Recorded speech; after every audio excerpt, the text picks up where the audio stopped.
In today's video, I'm going to teach you how to fix a Steam game that won't launch on Windows 10.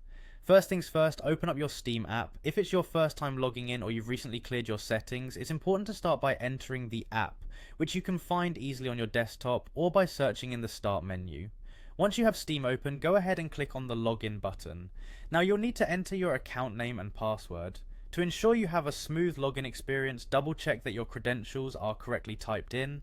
If you're worried about typos, you can type them into a text editor first, then copy and paste. Once you've entered your information, click on Sign In, and you should find yourself on your Steam homepage. From here, navigate over to your library, where all your games are listed.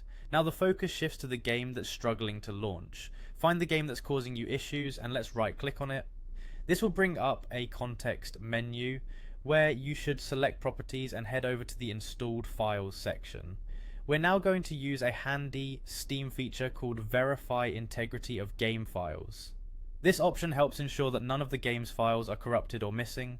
Click on that and give it a moment. If everything checks out and your game still won't start, let's try another approach. Head back to the main menu of Steam and select Settings from the drop down menu.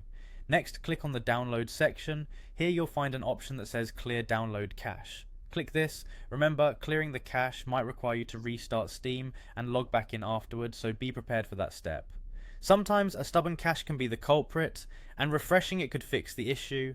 However, if after all of this your game still refuses to launch, there's one more thing we can try. Right click on the Steam app itself, usually located on your desktop, and click on Properties. Under this window, navigate to the Compatibility tab. It's important to check these two options. Firstly, disable full screen optimizations, and secondly, run this program as an administrator. These settings can give you more control and ensure that Steam has the necessary privileges to operate smoothly. Once both boxes are checked, click Apply and OK. These steps should solve your problem. If you still encounter issues, you might want to consider reaching out to Steam support or checking community forums for additional assistance. Thanks for watching and happy gaming.